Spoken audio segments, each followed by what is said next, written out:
समन्ता चक्रवालेषु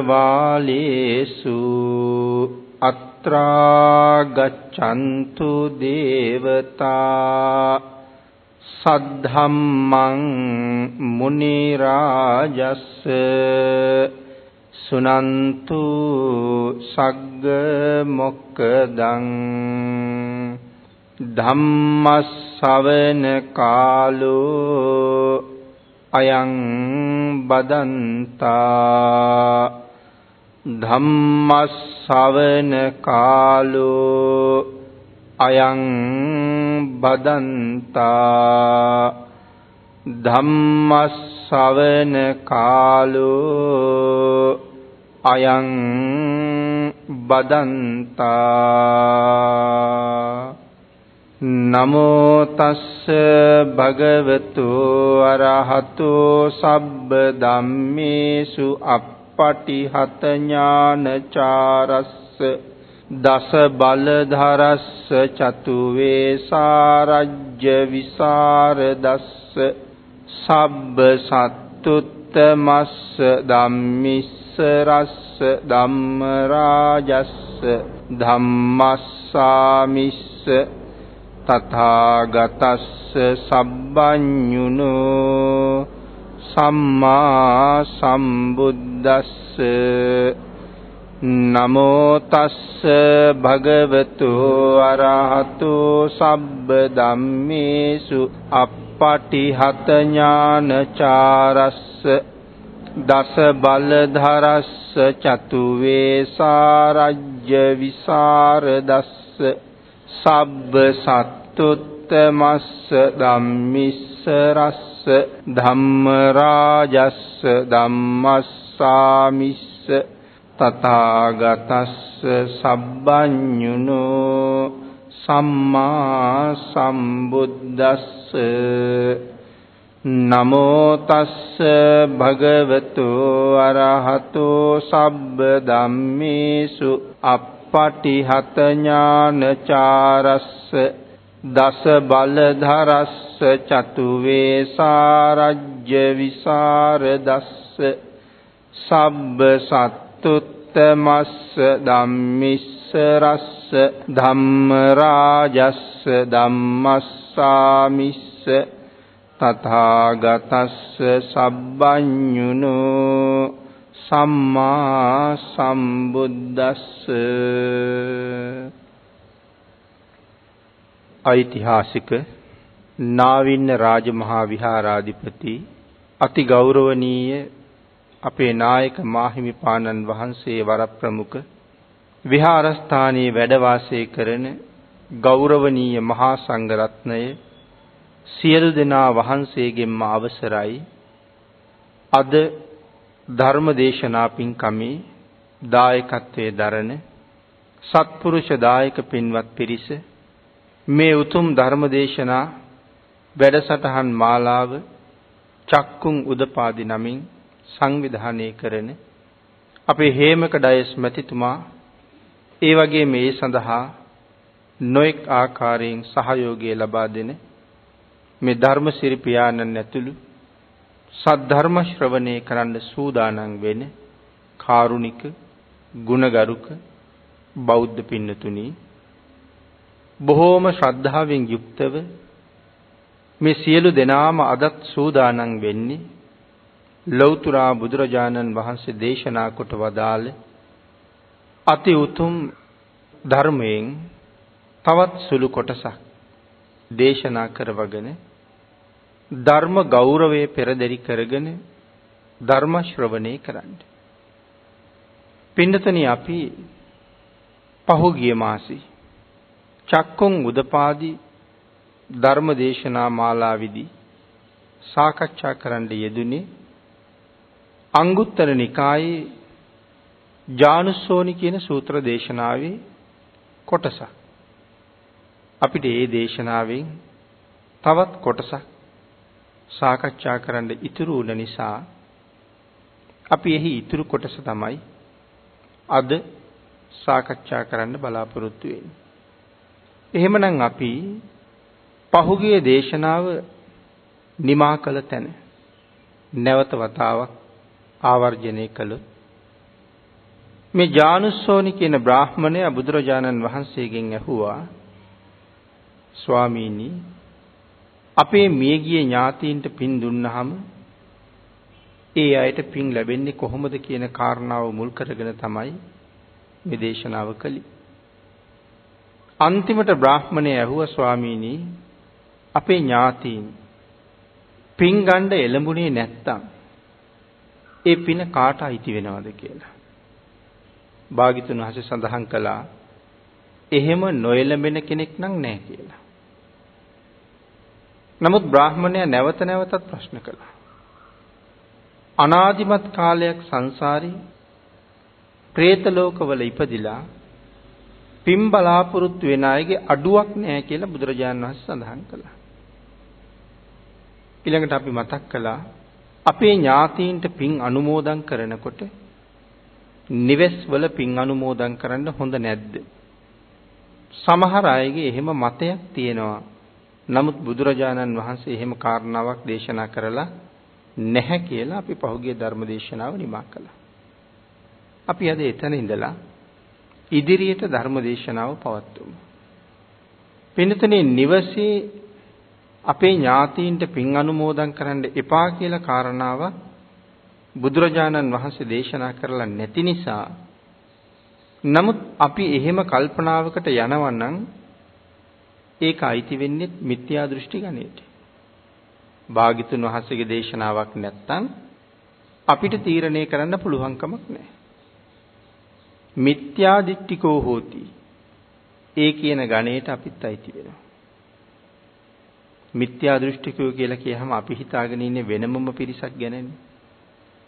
නමුත් බුද්ධ දේශනාවට එකඟ නැත්තම් බුද්ධ දේශනාවට අපි අනුකූල නැත්තම් ගරු කරන්නේ නැත්තම් අපිත් ඔය මිත්‍යා දෘෂ්ටික කියන තැනටම යම් යම් කරුණ වලින් ඇතුල් වෙනවා. එහෙනම් එහෙම දේශනාවක් භාග්‍යතුන් වහන්සේ කරලා නැහැ. ඊළඟ කාරණාව තමයි පින් ගන්න නොයලබෙන කෙනෙක් නැහැ. අනාදිමත් කාලයක් සංසාරේ අපේ ඥාතීන් මැරිලා ගිහිල්ලා පින් බලාපොරොත්තු වෙමින් ඉන්නවා. පින්තුනි මේ ලෝකේ අබුද්ධෝත්පාද කාලම වැඩිනේ. බුද්ධෝත්පාද කාල අඩුයි. අබුද්ධෝත්පාද කාලම වැඩි. ඉතින් අබුද්ධෝත්පාද කාලවල මිනිස්සු වැඩියෙන්ම කරගන්නේ අකුසල්. සතර පායට තමයි තීරණය වෙන්නේ. අබුද්ධෝත්පාද කාලවල මිනිස්සු කොච්චරනම් පව් කරගන්නව ඇද්ද? බුද්ධෝත්පාද කාලයක කරන පව් දිහා බලහම අබුද්ධෝත්පාද කාලයේ පිළිබඳව අපට හිතන්නවත් දෙයක් ඉතුරු නැහැ. අපි සාමාන්‍යයෙන් හිතන්නකෝ පින්නතුනි. මෙවන් බුද්ධෝත්පාද කාලයක බණක් අහන්න යන් කියලා කිව්වොත් කීයෙන් කී දෙනාද බණ අහන්න එන්නේ? අපේ නිවසක ධර්ම දේශනාවක් කරන වෙලාවක ඉදිරියට එන්න කියහම කීයෙන් කී දෙනාද එන්නේ? බණ අහන්න ඇවිල්ලා ඉන්න පිරිසෙන් කී දෙනාද බණ අහන්නේ? කී දෙනෙක් එළියේ තැන් තැන් වල කතා කර කර ඉන්නවද දේශනාව ඉවර වෙනකන්? බුද්ධෝත්පාද කාලයේ මේ දුර්ලභ වූ බුද්ධෝත්පාදයේ දුර්ලභ වූ මනුෂ්‍ය ජීවිතයක් ලබාගෙන අපේ හැසිරීමත් ඒකනම් අබුද්ධෝත්පාද කාලය ගැන කවර කතාවද? ඒ නිසා බුද්ධෝත්පාදීනුත් මේ තරම් සතර අපායට යනවනම් අබුද්ධෝත්පාද කාලවල සතර අපායට යන පිරිසේ සීමාවක් ගැන හිතන්න අවශ්‍යවත් නැහැ. අන්න ඒක නිසා නොඑක් ආකාරයේ පව්කම් කරගත් අය පින් බලාපොරොත්තුෙන් කවුරුවත් නැහැ කියලා නම් කියන්න කොහොමවත් පුළුවන් කමක් නැති බව භාග්‍යතුන් වහන්සේගේ දේශනාව. එහෙමනම් මේ ජානුස්සෝනි සූත්‍රයෙන් ජානුස්සෝනි බ්‍රාහ්මණයට පින් ලැබෙන ස්ථාන පින් නොලැබෙන අස්ථානත් භාග්‍යතුන් වහන්සේ දැක්වුවේ. එහෙනම් පින් නොලැබෙන තැන් පිළිබඳව අපි පහුගිය දේශනාවල සාකච්ඡා කළා. අද අපි පින් ලැබෙන ස්ථාන පිළිබඳව පින් ලැබෙන ආකාරය පිළිබඳව භාග්‍යතුන් වහන්සේ කොහොමද කරුණු දැක්වේ කියන කාරණාව අද සාකච්ඡා කරමු. වින්නතුනි බුදුරජාණන් වහන්සේ දේශනා කළා බ්‍රාහ්මණය මම අස්ථානයේ හිත් දාන ඵලය පරිකල්පය වදාරයි. බ්‍රාහ්මණය මේ ලෝකේ ඇතම් කෙනෙක් පණිවා කරන සුළු වෙයි. ඒ කිව්වේ ප්‍රාණඝාත කරන සුළු වෙයි. අදත්තාදාන කරන ලද්දේ. කාම මිත්‍යාචාරයේ හැසිරෙන ලද්දේ. බොරු කියන ලද්දේ. කෙටියෙන් සඳහන් කළොත් කයෙන් කරන වැරදි 3යි, වචනයෙන් කරන වැරදි 4යි, හිතින් කරන වැරදි 3යි. මේ දස අකුසල් යම් කෙනෙක් සිද්ධ කරන්නේද භාග්‍යතුන් වහන්සේ දේශනා කරනවා ඔවුන්ටත් දන් දෙන්න පුළුවන්. මේ දස අකුසල් කර කර ඔවුන්ටත් දන් දෙන්න පුළුවන්. ප්‍රතිග්‍රාහකයන්ට දානේ පිළිගන්නත් පුළුවන්. දස අකුසල් කරලා දන් දෙන්නත් පුළුවන්. ප්‍රතිග්‍රාහකයාට ලාභ ලබන්නත් පුළුවන්. දානේ ලැබෙනවා කියලා කියන්නේ ලාභයක් නේ. බඩගින්න නැති කරනවා. හැබැයි දායකයට ඒකේ ලාභිකුත් තියෙනවා, අලාභිකුත් තියෙනවා. මොකද්ද දායකයට තියෙන ලාභي?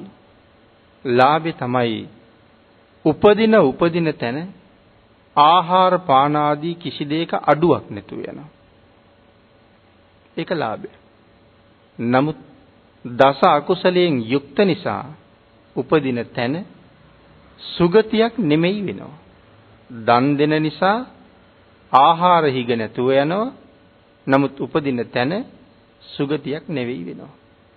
අන්න ඒ නිසා බුදුරජාණන් වහන්සේ දේශනා කළා ජානුස්සෝනි මේ දස අකුසලයෙන් යුක්තව යමෙක් දානයක් දෙනවා නම් ඔවුන් මරණින් මත්තේ ඇතුන්ගේ සහවාසයට යනවා කියලා. ඒ කියලා කියන්නේ ඇත්තු වෙලා ඉපදෙනවා. එහෙනම් අපි නිතරම සාකච්ඡා කරපු කාරණාවක් තියෙනවා. කෙනෙක් මැරුණහම උපදින තැන තීරණය කරන්නේ සීලය. ඉපදුනාට පස්සේ ලැබෙන දේ තීරණය කරන්නේ දානය. දැන් එතකොට මේ දස අකුසලයෙන් යුක්ත පුද්ගලයා ළඟ නැත්තේ මොකක්ද? සීලය. නමුත් ඔහු ගාව දානය තියෙනවා. ආන් සීලය නැති හින්දා ඇතුන්ගේ සහවාසයට ගිහිල්ලා. හැබැයි පින්නතුනි මෙතන ඇත්තු වෙලා ඉපදෙනවා කියලා කීවේ ඔය මහා දුක් විඳින, බර අදින, කොට අදින ඒ වාගේ ඇත්තු ගැනව නෙමෙයි. රජ්ජුරුවන්ගේ මංගල හස්තියා වෙලා උපදිනවා. රජ්ජුරුවන්ට ඇත්තු හුඟක් ඉන්නවා. හැබැයි මංගල හස්තියාට තියෙන සැලකිලි අනික් හස්තීන්ට ලැබෙන්නේ නැහැ. සමහර වෙලාවක සඳහන් කළා මේ මංගල හස්තියා ඇත් ගාලේ වෙනම ඉන්නේ. වෙනම ඉන්නවා විතරක් නෙමෙයි බිමට බුමුතුරුණු වතුරලා තියෙනවා. උඩට සුවඳ මල් වලින් මල් වියන් බැඳලා තියෙන කියලා. උඩු වියන් බැඳලා තියෙනවා. සමහර වෙලාවට සුවඳ මල් වලින් මල් වියන් බැඳලා තියෙනවා. ඒ තරම් මේ හස්තියට සලකනවා. වෙනම නාවණ්ඩාය, පිරිසිදු කරන්නාය, බෙහෙත් ගල්වන්නාය, නිතර හස්තියා පිළිබඳව හොයා බලන්නාය සේවකයෝ ඇති තරම් ඉන්නවා. හස්තියා වෙනුවෙන් තව විශාල පිරිසක් වෙහෙසෙනවා මිසක් ඔහුගේ කටයුතු වෙනුවෙන්වත් ඔහුට වෙනම වෙහෙසෙන්න තරම් ලොකු අවස්ථාවක් නැහැ. බොහොම සැප සහිත ජීවිතයක්. නමුත් තිරිසන් ආත්මය. සුගතියක් නෙමෙයි. තිරිසන් භවය. ආන්හිම සඳහන් කළා දස අකුසලයෙන් යුක්තව දන් දීලා මේ ඇතුන්ගේ සහවාසයට යනවා. ඊළඟට බ්‍රාහ්මණයට සඳහන් කළා බ්‍රාහ්මණය යම් හේතුවකින් මේ දස අකුසලයෙන් යුක්ත නම් මේ ඇතුන්ගේ සහවාසයට ගියත් ආහාර පාන ආදී කිසි හිගයක් නැහැ. වස්ත්‍රාභරණවල කිසි අඩුවක් නැහැ. සැප සම්පත්වල දුර්ලභ බවක් නම් දකින්නේ නැහැ. සමහර වෙලාවට ඇතෙකුට මහන ඇඳුමක් අපි දකිනවා ලක්ෂ ගණන් වටිනවා. එහෙම ඇඳුම් අපිවත් අඳින්නේ නැහැ. ලක්ෂ 5ක් 6ක් විතර වියදම් කරනවා ඇතෙකුට ඇඳුමක් මහන්න. සමහර වෙලාවට ඒ මුදල අපිට මුළු ජීවිත කාලෙම ඇඳුම් ලබා ගන්නත් ප්‍රමාණවත් වෙනවා. ආන් එහෙම ඊටාම හොඳ වස්ත්‍ර ලැබෙනවා. ඊටාම වටින ආභරණ පළඳිනවා. සමහර ඇතුන්ගේ දලවලට රත්තරන් කොපු යොදලා තියෙනවා. ඒ තරම්ම ඒ සතාට ගරු කරලා තියෙනවා. ඒකයි මෙතන සඳහන් කළේ සිල් නැති නිසා ඇතුන්ගේ සහවාසයට ගියත් අන්‍ය සැපයන්ගේ අඩුවක් නම් නෑ. ඊළඟට බුදුරජාණන් වහන්සේ සඳහන් කළා බ්‍රාහ්මණය මේ ලෝකේ තව කෙනෙක් දස අකුසලයෙන් යුක්තව දන් දෙන්නේ නම් මරණින් මත්තේ අශ්වයන්ගේ සහවාසයට යයි. වෘෂභයන්ගේ සහවාසයට යයි. සුනකයන්ගේ සහවාසයට යයි. මේ දස අකුසලයේ නිසා තවත් උපදින තැන් අශ්වයන්ගේ සහවාසයට යයි. මෙතන අශ්වය කියලා සඳහන් කරාම ඊටාම සැප විඳින අශ්වය. දැන් රජ්ජුරුවන්ට මංගල හස්තියෙක් වගේම මංගල අශ්වයෙකුත් ඉන්නවා. ඒ අශ්වයාටත් අර හස්තියාට වාගෙම බොහොම ගරු සැලකිලි සත්කාර අප උපස්ථාන ලැබෙනවා. ඒතකොට වර්තමානෙත් එහෙම අය ඉන්නවා. එහෙම ඇත්තුත් ඉන්නවා. එහෙම අශ්වයෙත් ඉන්නවා. අපි වර්තමානයේ දකිනවා සමහර ඇතෙක් ඊටාම සැපසේම ඉන්නවා. ඒ අයට තියෙන ආරක්ෂාව සමහර වෙලාවට රට ආරක්ෂා කරන හමුදාවෙන් කීප දෙනෙක් ඇතා ආරක්ෂාවටත් යොදවලා ඉන්නවා. ඉතින් ඒකට ඊටාම ප්‍රභූ මට්ටමේ තමයි කටයුතු කරන්නේ. අශ්වයත් එහෙමයි. අශ්වයන්ටත් පුදුම ආරක්ෂක විධිවිධාන තියෙනවා. වර්තමානයේ හැටියට කතා කළොත් ඔය රේස් දුවන වාගේ අශ්වයෝ ඒ අයගෙන් ඒ ප්‍රයෝජනය ගන්න ඒ අය වෙනුවෙන් වියදම් කරන තරම් ඒ අයට සලකන තරම් සෑම දවසකම ලෝකයේ තියෙන උසස්ම ගණේ මේ විටමින් වර්ග, ප්‍රෝටීන් වර්ග, නොයෙක් බෙහෙත් වර්ග ඒ අයට අඩු නැතුව ලැබෙනවා. රෑ දවල් දෙකේම ඒ අය පිළිබඳව හොයලා බලනවා. රෑ දවල් දෙකේම ඒ අයට රැකවරණයක් දෙනවා. එහෙනම් අශ්වයන්ගේ සහවාසයට යයි කියලා සඳහන් කරාම මෙන්න මේ වාගේ අශ්ව ගණයට යන්න තියෙන ඉඩකඩ ඊටාම වැඩි. කිසිම ආහාරයක අඩුවක් නැහැ. ඊළඟට අශ්වයන්ටත් සමහර වෙලාවට වස්ත්‍ර අන්දලා තියෙන අවස්ථා දකිනවා. ඒ වස්ත්‍රයත් අර ඇතෙකුගේ වස්ත්‍රයේ වගේම වටිනවා. හිසට පළඳපු ආභරණ තියෙනවා. හිසට පළඳපු විශේෂිත හං වලින් හදපු වස්ත්‍ර තියෙනවා. අශ්වයාගේ පිට උඩ ප්‍රභූවරයෙක් ගොඩ වෙනකොට ඒ පිට මතට තියෙන වස්ත්‍රය ඊටාම වටින වස්ත්‍රයක් බවට පත් වෙනවා. ඒ විදිහේ විශේෂ සැලකිලි. ඊළඟට පින්නතෙනි සුනකයන්ගේ සහවාසයට යයි. මේ ලෝකේ කොයි තරම්නම් සැප විඳින සුනකයෝ ඉන්නවද? සාමාන්‍යයෙන් කල්පනා කරලා බලහම ධර්ම ශ්‍රවණය කරන ඔබේ නිවෙස්වලත් එහෙම අය ඇති. සමහර අය හුඟා උසයි බොහොම ලොකුවට වැඩෙනවා. සමහර අය ඊටාම මිටි බොහොම දිගට වැඩෙනවා. හැමෝගෙම ආදරයට ලක් වෙනවා. හැමෝගෙම හුරතලයට ලක් වෙනවා. හැමෝම ළඟ තියාගන්න කැමැත්තක් දක්වනවා. විවේකීව ඉන්න හැම මොහොතකම ඔඩොක්කුව මත තියාගෙන ඇඟ අත ගන්න කැමැත්තක් තියෙනවා. ලෝම පීරන්න කැමැත්තක් තියෙනවා.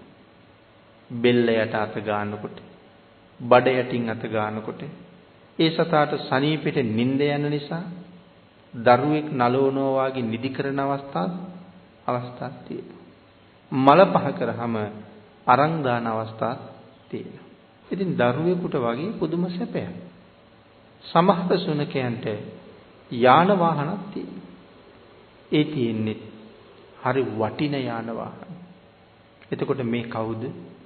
ජානුස්සෝනි සූත්‍රයට අනුව හොඳට දන් දීපු අය. වෘෂභයොත් එහෙමයි පිළිතුරු. බොහෝම සැප විඳින වෘෂභයෝ ඉන්නවා. වසභ, නිසභ, වෘෂභ. ගවයෝ 100ක නායකයා, ගවයෝ 1000ක නායකයා, සියලුම ගව ගණයාගේ නායකයා.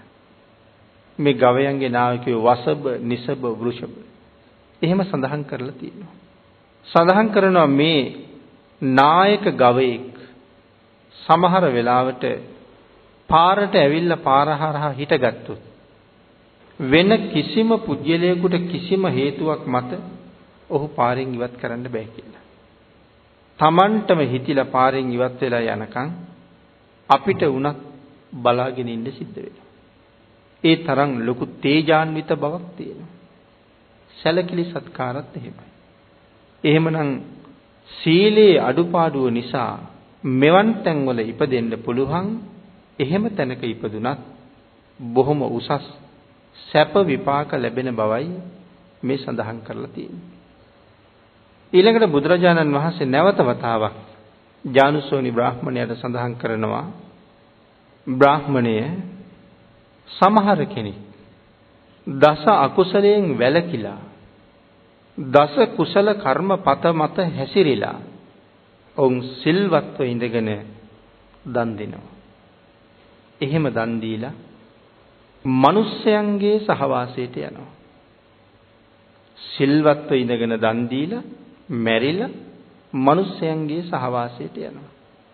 ඊළඟට සඳහන් කළා මේ මනුස්ස සහවාසයට ගියත් ලබන සැපය සාමාන්‍ය මිනිසෙක් ලබනවට වඩා හුඟක් උසස් කියලා. අපි මේ ලෝකේ එහෙමයි දකිනවා. ආහාර පාන නැතුව ඊ타ත්ම ලාභාල අවදියේ ඉඳලා දුක් විඳිනවා. සමහර කෙනෙක් ලාභාල දරුවෙක් මොකක් හරි රෙදි කෑල්ලක ඔතලා කරේ එල්ල ගන්නවා. කරේ එල්ලගෙන අම්මා හිඟමනේ යනවා. අවුවට වේලෙනවා. බැස්සට තෙමෙනවා. ඉන්න පිරිසිදු තැනක් නැහැ. හිඟමන් යදලා යම් ආහාරයක් ලැබුණත් ඒක වීදියේක අයිනි තියාගෙන දරුවටත් කවනවා අම්මත් කනවා. මිනිස්සු කෙල ගහපුවා. අපද්‍රව්‍ය විසි කරපු තැන්. සත්තු මල පහ කරපු තැන්. මඩ වතුර, කුණු දූවිලි ඒ සියල්ලම තියෙනවා. නමුත් ඔවුන් අනුභව කරනවා. ප්‍රියමනාප වර්ණයකුත් නැහැ. ප්‍රියමනාප වස්ත්‍රයකුත් නැහැ. අනාරක්ෂිතවම කොහේ හරි තැනක නිදා ගන්නවා. නැවත පහුවදා ආපහු තමන්ගේ පෙර කටයුත්තටම යෙදෙනවා. එහෙනම් මිනිස්සුන්ගේ සහවාසයට යනවා. මෙහෙම නමුත් මනුෂ්‍ය ජීවිතයකට ආවේ පෙර කරගත්ත යම්කිසි බලවත් කුසල ශක්තියක් තියෙන නිසා. නමුත් මේ විදිහේ සාපිපාසාවෙන් පෙළෙන පීඩිත දුක්ඛිත බවක් තියෙන්නේ දානේ අඩුපාඩුවක් තිබිලා තියෙනවා. දැන් අපි කලින් සාකච්ඡා කළේ ඇත්තු වෙලා ඉපදුනා සීලේ අඩුපාඩුවක් තිබුණා. නමුත් දානේ අඩුවක් නැහැ. සුනකයෝ වෙලා අශ්වයෝ වෙලා වෘෂභයෝ වෙලා ඉපදුනා දානේ අඩුපාඩුවක් නැහැ. නමුත් සීලේ අඩුපාඩුවක් තිබුණා. මෙතන සීලය යම් ප්‍රමාණයකින් සම්පූර්ණ කරලා තියෙනවා. නමුත් දානේ අඩුපාඩුවක් තියෙනවා. මේ දානේ අඩුපාඩුවයි සීලේ අඩුපාඩුවයි සඳහන් කරාම දානේ අඩුපාඩුව ගැන කාමභෝගී කියන සූත්‍ර දේශනාවෙන් බුදුරජාණන් වහන්සේ තවත් විශේෂ කරුණු රාශියක් පැහැදිලි කරනවා. අපි ජානුස්සෝනි සූත්‍රයේ සම්බන්ධ කරගෙන එහි අර්ථය තවත් විග්‍රහ කර ගැනීම සඳහා අපි මේ කාමභෝගී සූත්‍රයත් මෙතෙන්ටම සම්බන්ධ කරලා සාකච්ඡා කරමු. එතකොට මේ කරුණ අපිට තව පැහැදිලි කරගන්න හරි ලේසියි. එහෙනම් මිනිස්යන්ගේ සහවාසයට සීලය නිසා ආවා. දානේ අඩුපාඩුවක් තියෙන නිසා ආහාරයේ ලොකු අඩුවක් අපි දකිනවා. බුදුරජාණන් වහන්සේ සඳහන් කරනවා බ්‍රාහ්මණය යම් හේකින් මේ ලෝකේ දස කුසල ධර්මයන් සම්පූර්ණ කරලා යම් කෙනෙක් මිනිස්යන්ගේ සහවාසයට පැමිණියා නම් පස්කම් ගුණ සැපය මනාව ලබන සුළු වෙයි. සීලයත් සම්පූර්ණ කරලා දානයත් සම්පූර්ණ කරලා මනුස්ස ලෝකයට ආපු අය පස්කම් සුවය මනාව ලබන ලද්දේ වෙයි. එදිනෙදා දිවි පවත්වන්න අවශ්‍ය කිසිම දෙයක අඩුපාඩුවක් නැහැ. එහෙමනම් පින්නතුනි අපි හැමෝම මේ දේශනා කරන කාරණාවට අන්තර්ගතයි. ධර්ම ශ්‍රවණය කරන සෑහෙන පිරිසක් ඔබේ ජීවිතයේ යම් යම් ආහාර පානවල යම් යම් අඩුපාඩුවක් ඔබට තියෙන්න පුළුවන්. සමහර වෙලාවට බොහොම උසස් උත්සව අවස්ථාවක තැනක සහභාගී වෙලා අපි අනුභව කරන වගේ ප්‍රණීත ආහාර වේලා අපි අපේ ගෙදර කවදාවත් හදන්නේ නැති වෙන්න පුළුවන්. නමුත් අර වාගේ අවස්ථාවක ලැබෙනවා. නමුත් සමහර ගෙදරකට ගියහම අපි දකිනවා ඒ ගෙදර අය හැමදාම තුන් වේලම අනුභව කරන්නේ එවන් ප්‍රණීත ආහාර. දැන් සමහර වෙලාවල් වල සමහර රජවරුන්ගේ ආහාර වේල සමහර වෙලාවට රජුරුවන්ගේ ආහාර වේලටත් වඩා සමහර සිටුවරුන්ගේ ආහාර වේල ඊටම උසස් වුණා. අපේ ශාසනයේ හිටිය එක මහරහතන් වහන්සේ නමක්. හොඳට අහලා පුරුදුයි අපි ඇයිද. උන්වහන්සේගේ පාදවල යටිපතුලේ ලෝම වෙවිලා තිබුණා කියලා අපි කියන්නේ. බුදුරජාණන් වහන්සේගේ ශරීරයට විරේක බෙහෙතක් ලබා දුන්න ජීවක වෛද්‍යවරයා සඳහන් කළේ විරේකය අවසානයේ ඊටාම සියුම් ආහාරය වළඳන්න ඕනේ කියලා. රජවරු ඇමතිවරු ගෙනල්ලා තිබිච්ච ආහාර දිහා බලලා සියුම් බව මදි නිසා මහමුගලන් මහරහතන් වහන්සේ අපි මේ සඳහන් කරපු රහතන් වහන්සේ ගිහි කාලේ මේ මාලිගාවට වැඩම කරලා සිටුවරයාගෙන් දාන වේලක් අරගෙන ආවම රජවරු කල්පනා කළේ මුගලන් මහරහතන් වහන්සේ දිව්‍ය ලෝකෙන් දානෙ ගේන්න ඇති කියලා. පස්සේ අහලා බලහම තමයි දන්නේ රජු යටතේ ඉන්න සිටුවරයෙක් වළඳන ආහාර වේලක් ගෙනල්ලා තියෙනවා. එහෙනම් එහෙම ආහාර රජුරවන්ටවත් කවදාවත් නැහැ. ඒ නිසයි රජුරවන්ට හිතුනේ මගේ රාජ්‍යයේ මෙහෙම වළඳන සිටුවරුත් ඉන්නවාද? මට බලන්න ආසයි කියලා. එතකොට ආහාරයේ අඩුවක් නැති බව. ඒ ආහාරයේ තියෙන මිහිර ගුණය වටිනාකම. එහෙනම් අපි ගැන අපි කතා කරාම අපිට අද ආහාර පාන යම්සේ ලැබෙනවද? බේත් හේත් යම් විදිහක ලැබෙනවද? වෙනත් පංචකාම සුවය යම් යම් ආකාරයෙන් ලැබෙනවද? අපිට වඩා උසස් විදිහට එව්ව ලබන අය අපේ සමාජෙම අපි දන්නවා, දකිනවා, අහනවා. ඒ අයට තියෙන සැප සම්පත්, ඒ අයට තියෙන යාන වාහන, ඒ අයට තියෙන ගෙවල් දොරවල් අපිට නැති නිසා සමහර වෙලාවට ඒ ගැන දුකකුත් හිතෙනවා. එහෙනම් ඒ සැප නැතුව මට අද ඒ ගැන හිතලා දුක් වෙන්න හේතුවක් උනේ දන් දීලා තියෙන බව ඇත්ත. නමුත් දානේ යම් යම් ප්‍රමාණයක අඩුපාඩු සම්පූර්ණ කරලා නැති නිසා. ඒ කාරණාව මනාව දැනගත්ත කෙනා අනුන්ට ඊර්ෂ්‍යා කරන එක පැත්තක තියලා මෙදා දානේ සම්පූර්ණ කරගන්නවා. නැවත නිවන් දකින්නතුරු උපදින කිසිම භවයක මේ වාගේ අඩුපාඩු සහිත ජීවිත ලබන්න එපා කියලා. එහෙම කරනව නම් යමෙක් ඔහු පඬිතෙක්මයි. ඔහු ඥානවන්තයෙක්මයි. ඔහු මහා ප්‍රඥාවන්තයෙක්මයි. එහෙනම් අපිත් එහෙම අඩුපාඩු තියෙනවා නම් කල යුත්තේ මේ ජීවිතෙන් ඒ අඩුපාඩුව මගහැරෙන්න දන් දෙන්න ඕනේ.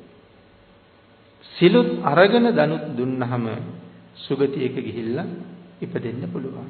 එහෙනම් මෙතන සඳහන් කරනවා සිල් සහිතවම දන් දීලා manuss ලෝකෙත් ඉපදිලා පංචකාමී කිසි අඩුවකුත් නැහැ කියලා. ඊළඟට සඳහන් කළා බ්‍රාහමණය මේ ලෝකේ යම් කෙනෙක් දස අකුසලයෙන් වැළකීලා මනාව සිල් ගුණ ආරක්ෂා කරලා දන් දීලා මරණයෙන් පස්සේ දෙවියන්ගේ සහවාසයට යයි. සමහරු මිනිසුන්ගේ සහවාසයට එනවා. සමහරු දෙවියන්ගේ සහවාසයට යනවා. මිනිසුන්ගේ සහවාසයට ආපු සමහර අය මිත්‍යා දෘෂ්ටිකව උපදිනවා. සමහර අය සම්මා දිට්ඨිකව උපදිනවා. මිත්‍යා දෘෂ්ටිකව ඉපදුනේ මනාව ප්‍රාර්ථනාවක් තිබුණේ නැති නිසා. නිවන් දක්නා ජාති දක්වා සම්මා දිට්ඨික වන්නේම්වා කියන ප්‍රාර්ථනාව සිදු කරන්නත් මනා ප්‍රඥාවක් තියෙන්න ඕනේ. එහෙම ප්‍රාර්ථනාවක් නැති කල මනුස්ස සහවාසයේ උපදිනවා නමුත් මිසදිටුයි. හැබැයි පෙර මොනවද කරලා තියෙන්නේ? හොඳට දනුත් දීලා තියෙනවා. හොඳට සිලුත් රැකලා තියෙනවා. මනුස්ස ලෝකේ ඉපදිලා සාමාන්‍ය මිනිසුන්ට හිතාගන්න බැරි තරම් සැපත් විඳිනවා. මේ කතා කරන්නේ මිත්‍යා දෘෂ්ටිකය ගැන. අපි ලෝකේ ගැන තොරතුරු හොයනකොට අපිට අහන්න ලැබෙනවා. සමහර කෙනෙක් නිදාගන්න ඇඳත් හදලා තියෙන රත්තරන් වලින්. සමහර වෙලාවට මැණික් වලින් වෙන්න පුළුවන්. ජීවත් වෙන නිවසේ බිත්ති රත්තරන් තහඩු වලින් ආවරණය කරලා තියෙනවා. ගමන් ගන්න වාහනවල තහඩු රත්තරන්ෙන් නිමා කරලා තියෙනවා. සමහර කාලවල අහනවා ඒ අය පාවිච්චි කරන වැසිකිලි පෝච්චි පව රණින් නිමා කරලා තියෙන අවස්ථා. කොහොම ධනයක් ලැබිලද? වැසිකිලියත් ඒ තත්ත්වයෙන් තියෙනවා නම් එදිනෙදා ජීවිතේ පවත්වන තත්ත්වය ගැන අපිට හිතන්නවත් බෑ. හැබැයි හුඟක් අය සම්මා දිට්ඨික නෙමේ මිත්‍යා දෘෂ්ටි. නමුත් එහෙම ජීවිතයක් උරුම කරගත්තේ කුමක් නිසාද? මනාව සම්මා සම්බුද්ධ ශාසනයක් ඇසුරු කරගෙන මනාව දන් දීලා තියෙන නිසා. ඒ විතරක් නෙමේ සිලුත් රැකලා තියෙනවා. උතුම් සම්මා දිට්ඨික ප්‍රාර්ථනාවක් ගොනු වෙලා නැති නිසා මිත්‍යා දෘෂ්ටිකව ඉපදිලා පස්සේ කාලේ ආපහු නිරේටම තීරණය වෙනවා. එhmenan මෙතන සඳහන් කළේ තවත් කෙනෙක් දෙවියන්ගේ සහවාසයට යනවා. දෙවියන්ට තියෙන දිව්‍යමය සැපය එක එක දිව්‍ය ලෝකෙන් දිව්‍ය ලෝකෙට හරි වෙනස්. අපි අහනවා මහා මන්දාතු රජුරෝ ජීවත් වෙච්ච කාලේ මහා මන්දාතු ශක්තිති රජුරෝ චාතුම් මහරජිකේට යනවා. සතරවරන් දෙවියන්ගෙන් අහනවා මේකත් වඩා සැප තියෙන දිව්‍ය ලෝක තියෙනවද කියලා. සතරවරන් දෙවිවරු සඳහන් කරනවා මහරජය අපට තියෙන සැපේ මොකක්ද? තව්තිසාවේ තියෙන සැපයත් එක්ක බලන්න. එහෙමනම් එහි යමු කියලා මහා මන්දාතු රජුරු තව්තිසාවට යනවා. රජුරුවන්ගේ පුණ්‍ය මහිමේ ඊටාම බලවත් සක්‍ර දේවේන්ද්‍රයන් වහන්සේ මේ මනුස්ස රජුරුවන්ට දිව්‍ය ලෝකෙන් භාගයක් පාලනය කරන්න බාර දෙනවා. එහෙනම් චාතුම් මහරජිකේ ඉන්න දෙවියන්ට වඩා තව්තිසාවේ දිව්‍ය ලෝකෙ සැප ඊටාම ඉහළයි. සඳහන් කරනවා ඊට උඩින් තියෙන දිව්‍ය ලෝකයක දෙවියෙක් ඇවිල්ලා පල්ලහ දිව්‍ය තලයක දෙවියෙකුට කතා කරාම ඒ පල්ලහ දෙවියට මේ කතා කරන ඉහළින් ආපු දෙවියා පේන්නේත් නැහැ කියලා. ඒ තරම්ම සියුම් ශරීර තියෙන කාන්තාවෝ දෙන්නෙක් එකම ගෙදර ජීවත් වුණා. කාන්තාවෝ දෙන්නම දන් දුන්නා. හැබැයි එක කාන්තාවක් හැමදාම දන් දුන්නා පෞද්ගලික දාන. අනික් කාන්තාව එක දවසක් මහා සංඝ සතු දානයක් පූජා කළා. ජීවිත කාලෙම දන් දුන්න තැනැත්තිය පල්ලෙහ දිව්‍ය තලයක ඉපදුනා. ඒ පෞද්ගලික දාන දුන්න නිසා. එක සංඝසතු දානයක් දීලා අර පෞද්ගලික දාන සියල්ලම අභිභවලා ඊට වඩා ඉහළ දිව්‍ය තලයක ඉපදුනා. පස්සේ ඇවිල්ලා පල්ලෙහ දිව්‍ය තලයේ ඉන්න දිව්‍යාංගනාවට කතා කරනවා. ඇය අහනවා ඔබ කවුද? සඳහන් කළා මම ඔබේ ඉහෙළිය. අපි දෙන්නම එකම ගෙදරයි ජීවත් වුනේ. ඔබ හැමදාම දන් දුන්නා. මම එක සාංගික දානයක් දුන්නා. ඇය කියනවා මට ඔබ පේන්නේ නැහැ කියලා. අන්න ඊට පස්සේ තමයි ඇය කය රළු කරලා අර දිව්‍යාංගනාවට තමාව පේන්න සලස්වන්නේ. ඒ කියන්නේ පල්ලෙහ දෙවියන්ට ඉහළ තලයේ දෙවියෝ පේන්නේවත් නැති තරම් සියුම් ශරීරය මේ දෙවියන්ට හිතාගන්නවත් බැරි තරම් දිව්‍යමය සම්පත්තිය. දිව්‍යමය කාමයේ තියෙන. අපි මේ දේශනා මාලාවේ මුල් දේශනාවක සාකච්ඡා කළා දෙවියන්ට පින් ලැබෙන හැටි. දැන් මේ සූත්‍රයේ සඳහන් කළේ දෙවියන්ට පින් ලැබෙන්නේ නැහැ කියලා. නමුත් ලැබෙන ක්‍රමයක් මහා පරිනිර්වාණ සූත්‍රයේ පෙන්නලා තියෙන කාරණාව සාකච්ඡා කළා. හැබැයි ලැබෙන්නේ කොහොමද? අපි කරන පින්කම දිහා බලලා අනුමෝදන් වෙන්න ඕනේ. ඒ පින්කම සතුටින් අනුමෝදන් වෙන්න ඕනේ. කරන වෙලාවෙම බැලුවේ නැතත් පස්සේ වෙලාවක ආවර්ජනය කරන්න පුළුවන් ක්‍රමයක් දෙවියන්ට තියෙනවා. මට කවුරු හරි කතා කරලාද කියලා බලන්න පුළුවන්. අපි ඒකට උදාහරණයකට ගත්තේ අපි පාවිච්චි කරන දුරකථනය. වැඩක් කරන වෙලාවක පැත්තක තියලා තියෙනවා. පස්සේ අතට ගත්තාම බලනවා කවුරු හරි ඇමතුම් අරන් තියෙනවද කියලා. එතකොට අපි දැනගන්නවා ඇමතුම් කීපයක් මගේ හැරිලා තියෙනවා. ආන් ඒ වාගේ දෙවියන්ටත් ආවර්ජනය කරන්න පුළුවන් මට කවුරු හරි පින් දීලාද කියලා. එහෙම අනුමෝදන් වෙන්නත් පුළුවන්. නමුත් ඉතින් දවස පුරාම වැඩක යෙදিলা හිටියොත් අපි දුන්න පින් ආවර්ජනය කරන්නවත් බැරි වෙයි. හේතුව තවුතිසාවේ එක දවසක් කියලා කියන්නේ අපේ අවුරුදු 100ක්. තවුතිසාවේ එක දවසක් අපේ අවුරුදු 100ක්. එහෙනම් තවුතිසා වැසි දෙවියෙක් දවස පුරාම යම්කිසි වැඩක යෙදিলা හිටියොත් අපි අවුරුදු 100කට කලින් බින් දීලා තියෙනවා. ඒ හින්දා ඒක සමහරලාට ආවර්ජනය කරන එකක් නෙවෙයි. ඇමතුම් ගොඩාක් ආපුවාම මුලින් ආපු ඇමතුම් ටික ආපහු මැකිලා යනවා. මෙතන සඳහන් කළා දෙවියන්ගේ සහවාසයට ගිහිල්ලා උපදිනවා. හැබැයි මනාව වූ සැප සම්පත් ලැබෙනවා. දන් දුන්න හැටියට දිව්‍ය තලයෙන් දිව්‍ය තලයට උසස් වෙලා උපදිනවා. චාතුම් මහරජිකෙත් උපදිනවා. තාවතින්සේත් උපදිනවා. යාමයේත් උපදිනවා. තුසිතයේත් උපදිනවා. නිම්මාන රතියෙත් උපදිනවා. පරිනිම්මිත වසවර්තියෙත් උපදිනවා. සීලය ඊට වඩා හුඟක් ප්‍රබල කරගත් අය දෙව්ලොව ඉක්මවලා බඹලොව උපදිනවා. සීලය හුඟක් ප්‍රබල කරගෙන කියලා සඳහන් කළේ ධ්‍යාන මට්ටමට ගිහිල්ලා නීවරණ යටපත් කරලා. අපි නීවරණ යටපත් කරලා නෙමෙයි. නීවරණ යටපත් කරපු අය තමයි අහසින් ගියේ. නීවරණ නැති කරලාද නීවරණ යටපත් කරලා අහසින් යනවා. නමුත් භාග්‍යතුන් වහන්සේ අගය කළේ නම් නීවරණ සම්පූර්ණයෙන්ම නැති කරන එක ගැන. නීවරණ යටපත් කරලා බඹලොව ඉපදුනාට සංසාරේ ඉවර නැහැ. බඹලොවින් චුත වෙලා දෙව්ලොවට, දෙව්ලොවින් චුත වෙලා මනුලොවට, මනුලොවින් චුත වෙලා නිරයට. සමහර බ්‍රහ්මේ කෙලින්ම චුත වෙලා නිරයට. ඉතින් අපි ගැනත් හිතන්න හුඟ දේවල් තියෙනවා. මේ මනුලොවට ඇවිල්ලා ඉන්නේ බඹලොවින් චුත වෙලාද දෙව්ලොවින් චුත වෙලාද දන්නේ. හැබැයි ඉතින් ඇවිල්ලා තියෙන්නේ ඉහළ ඉඳලා පහළට නිසා මේ යන විදිහටම ගමන ගියොත් ඊළඟට නතර වෙන්නේ මීටත් වඩා පල්ලෙහ වෙන්න පුළුවන්.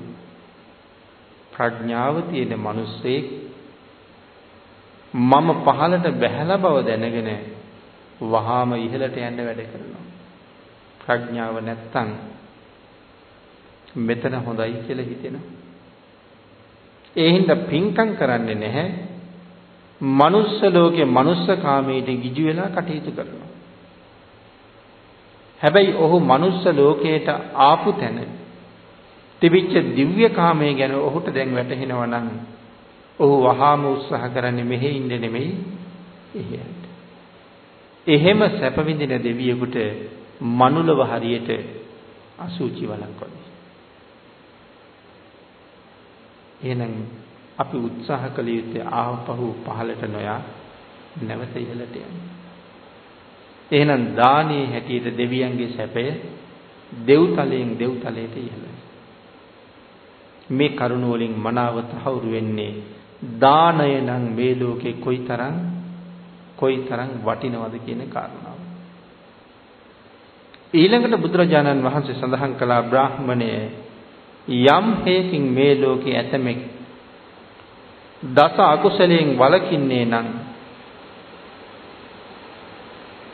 මරණින් මත්තේ දෙවියන්ගේ සහවාසයට පැමිණි යම් හේකින් මහණකු හට බමුණෙකු හට ආහාර පාන වස්ත්‍ර යානා මාල ගන්ධ විලේපන ආදී දස දාන වස්තුයෙන් සංග්‍රහ කරන්නේ නම් දෙවියන්ට හිමි පස්කම් සැපය ඊටාම උසස් ආකාරයෙන් ලැබෙනවා.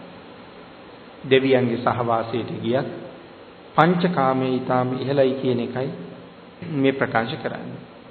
මේ කාරණා ටික අහපුවාම ජානුස්සෝනිට ඇති වෙන්නේ පුදුමාකාර සතුටක්.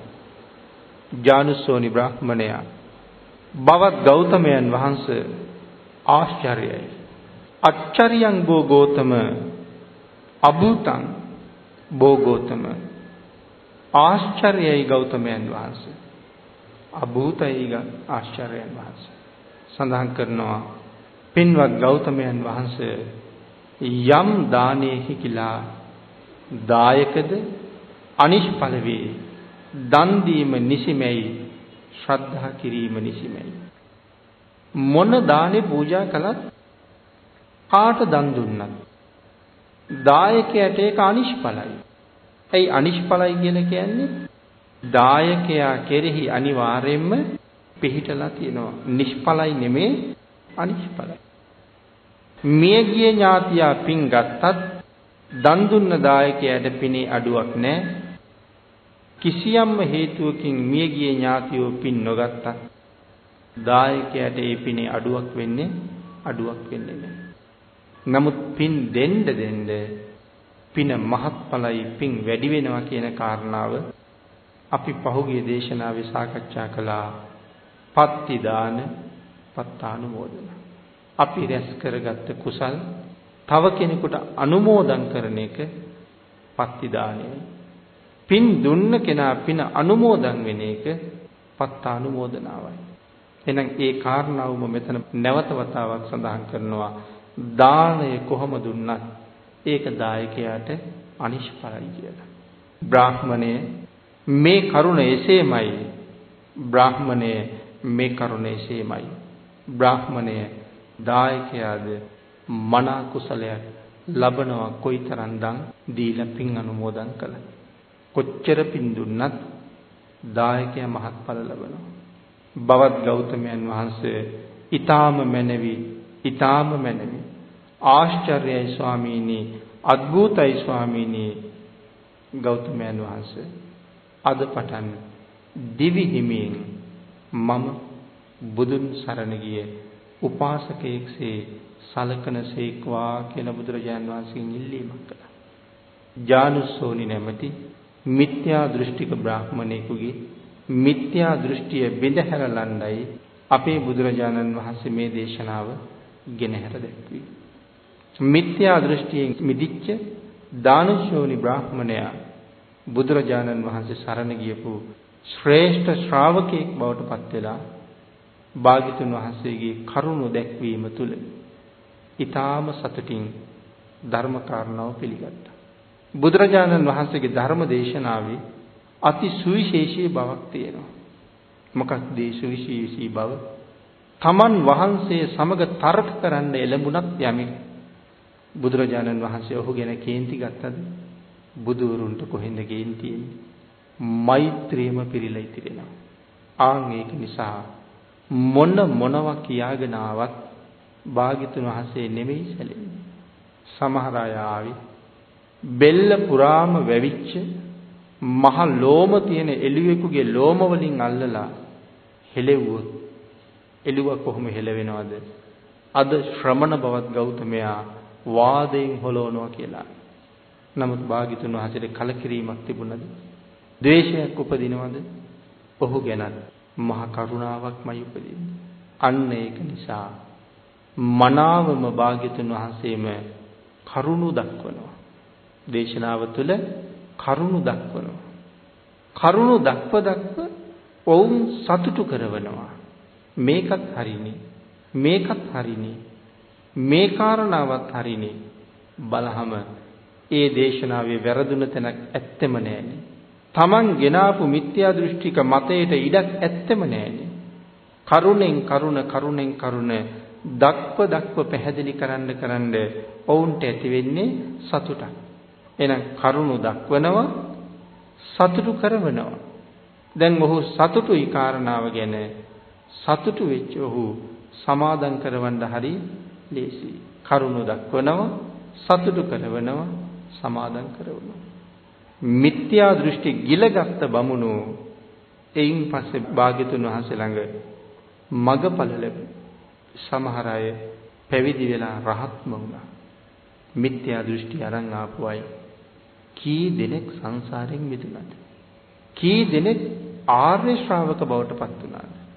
අන්න එවන් අය ළඟ අපි කොයි තරම් දුප්පත්ද? භාග්‍යතුන් වහන්සේ අපට කරුණ දක්වලා නැද්ද? ප්‍රාථමිකව තැන හිටියොත් පන්සිල් ගැන අපිට භාග්‍යතුන් වහන්සේ දේශනා කළේ නැද්ද? පන්සිල් ගැන කරුණු දැක්ුවේ නැද්ද?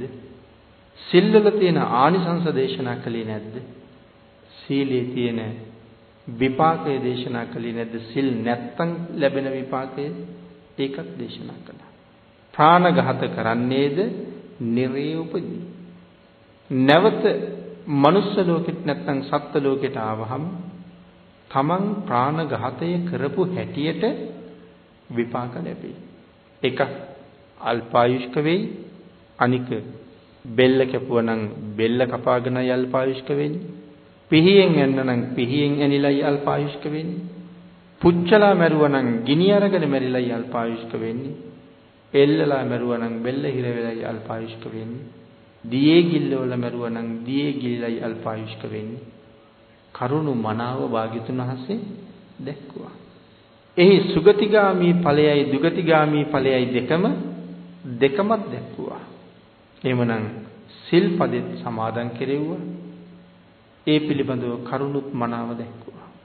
ප්‍රඥාව ඇති අය මෙවන් යුගයක ඉපදිලා මෙවන් දහමක් අහලා සසර භයානක බව අවබෝධ කරගෙන මේ සංසාරයෙන් මිදෙන්න කරුණු දක්වලා තියෙන මොහොතේ තව එක මොහොතක්වත් පාපයේ පැත්තට ගමන් නොකර සුගතියේ පැත්තටම යා යුතුයි කියලා තීරණය කළා. ඔවුන් මනාව බුද්ධ වචනයේ සමාදන් වුණා. නමුත් කොයිතරම් කරුණු දක්වලා පැහැදිලි කරලා තිබුණත් සිල් පද පහ ආරක්ෂා කරන්න තරම් ශක්තිය නැති, නමුත් පාරම්පරිකවම බෞද්ධ වෙච්ච අපි කොච්චර මේ ලෝකේ ජීවත් වෙනවද? එහෙනම් අර මිසදිටු අපිට වඩා ඉස්සරහින් ගියෝ.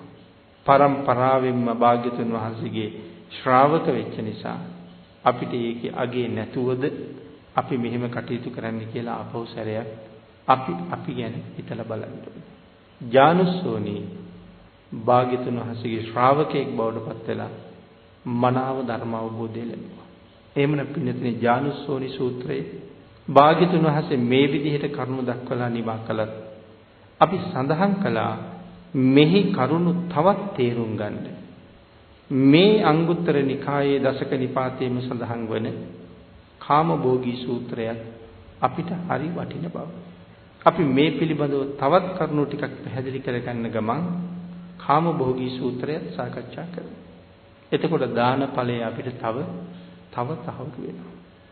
අද අපිට ධර්ම දේශනාව සඳහා අපි යොදාගත්ත කාලය නිමා වෙලා තියෙන නිසා අපි අදට දේශනාව මෙතනින් නිමා කරලා ඊළඟ දවසේ මේ ධර්ම දේශනාවේ ඉතුරු කොටස සාකච්ඡා කරලා ශ්‍රද්ධාව පෙරදරි කරගෙන මනාව දම් පූජා කරලා අපි කොහොම කුසල් ලැබිය යුතුද කියන කාරණාව තහවුරු කරගන්න උත්සාහ දරමු. එhmenan ධර්ම දේශනාවේ දායකත්වයේ දරන පින්වත් පිරිස විසින් පින් අනුමෝදන් කළ මව්පියන්ට ආශිර්වාද කළ දූ දරුවන්ට රත්නත්‍රේ ආශිර්වාදයෙන් නිදුක් නිරෝගී භාවයේ චිරජීවනයේ අනුමෝදන් වේවා. මව්පියන්ට මේ පින් අඩු නැතුව අනුමෝදන් වේවා කියලා පින් අනුමෝදන් කරමු. විශේෂයෙන් ධර්ම දානමය පින්කමෙන් මම රැස් කරගත්ත පුණ්‍ය ධර්මයන් මාගේ දයාබරණීය මෑණියන්ට පියාණන්ට අඩු නැතුව අනුමෝදන් වේවා. සහෝදරියන්ටත් සහෝදරයින්ටත් ඒ කුසල් එසේම අනුමෝදන් වේවා. පැවිදි ජීවිතේ සුරක්ෂිත කළ අපවත් වුණ ගුරු දේවෝත්තමයන් වහන්සේලාටත් සුජීවත්ව වැඩ ඉන්න ගුරු දේවෝත්තමයන් වහන්සේලාටත් ඒ ධර්ම දානමය කුසලයේ අනුමෝදන් වේවා. නිවැරදි තථාගත ධර්මයේ ලෝකයට දානය කරන්න ධර්මයෙන් පෝෂණය කරන කල්යාණ මිත්‍ර ගුරු දේවෝත්තමයන් වහන්සේලාට මේ පින් අඩු නැතුව අනුමෝදන් වේවා. සිව්පසයෙන් අපෝපස්ථාන කරන දායක කාර්කාදී පින්නතුන්ට ඒ පින් එසේම අනුමෝදන් වේවා. ධර්ම මාර්ගයේදී මුණ ගැහිච්ච සියලුම සත්පුරුෂයන්ටත් අද මෙම ස්ථානයේ ධර්ම ශ්‍රවණය කළ ලොකු කුඩා පින්නතුන් සියලු දෙනාටම පින්කම සංවිධානය කරන අපේ හේමක ඩයස් මැතිතුමාටත් එතුමාගේ පවුලේ සියලු දෙනාටම මම රැස් කරගත්ත මේ සියලුම පින් අනුමෝදන් වේවා. හේමක ඩයස් මැතිතුමා සමග මේ පින්කම සංවිධානයට කටයුතු කරන විශේෂඥ වෛද්‍ය කමානි මායාදුන්න මැතිණියටත් රුක්ලන්ත මායාදුන්න මැතිතුමාටත් අපි මේ පුණ්‍ය ධර්මයන් විශේෂයෙන් අනුමෝදන් කරවමු. නිදුක් බව නිරෝගී බව චිරජීවනයේ උදෙසා හේතු වේවා.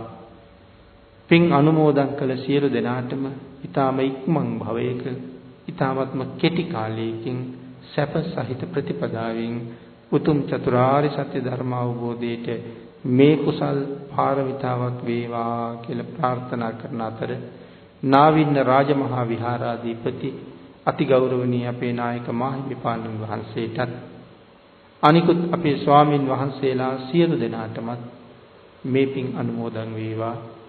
දායක සභාවේ සියලු දෙනාටමත් ඒ කුසල් එසේම අනුමෝදන් වේවා. ඒ සියලුම දෙනාටත් මේ පුණ්‍ය ශක්තිය හේතුවෙන් ඊ타ම ඉක්මන් භවයක ඊ타මත්ම කෙටි කාලයකින් සැප සහිත ප්‍රතිපදාවෙන්ම උතුම් චතුරාර්ය සත්‍ය ධර්ම අවබෝධය ලබන්නට හේතු වාසනා වේවා කියලා ප්‍රාර්ථනා කරමු. හොඳයි. ඔබ වන්දනා කරගන්න. අභිවාදන සීලිස්ස නිච්ඡං බුද්ධා පචායිනෝ චත්තාරෝ ධම්මා වඩ්ඩಂತಿ ආයුවන්නෝ සුඛං බලං ආයුරාෝග්‍ය සම්පatti සග්ග සම්පatti මේවච අතෝ නිබ්බාන සම්පatti ඉමිඤාතේ සමිජ්ජතු සුවපත් වේවා නිදුක් වේවා නිරෝගී වේවා උතුම් චතුරාර්ය සත්‍ය ධර්ම අවබෝධය ලබා ගැනීම සඳහා මේ සියලුම පුණ්‍ය ධර්මයන් හේතු වාසනා වේවා. ආකාශට්ඨා ච බුම්මට්ඨා දේවා නාග මහිද්దికා පුඤ්ඤන්තං අනුමෝදිත්වා චිරං රක්ඛන්තු ලෝක සාසනං දේවෝ වස්සතු කාලේන සස්ය සම්පatti හෝතු ච පීතෝ භවතු ලෝකෝ ච රාජා භවතු ධම්මිකෝ. හොඳයි. ඔබ වන්දනා කරගන්න. අභිවාදන සීලිස්ස නිච්ඡං බුද්ධා පචායිනෝ චත්තාරෝ ධම්මා වඩ්ඩಂತಿ ආයුවන්නෝ සුඛං බලං ආයුරාරෝග්‍ය සම්පatti සග්ග සම්පatti මේවච අතෝ නිබ්බාන සම්පatti ඉමිඤාතේ සමිජ්ජතු සුවපත් වේවා නිදුක් වේවා නිරෝගී වේවා උතුම් චතුරාර්ය සත්‍ය ධර්මාවබෝධය ලබා ගැනීම සඳහා මේ සියලුම පුණ්‍ය ධර්මයන් හේතු වාසනා වේවා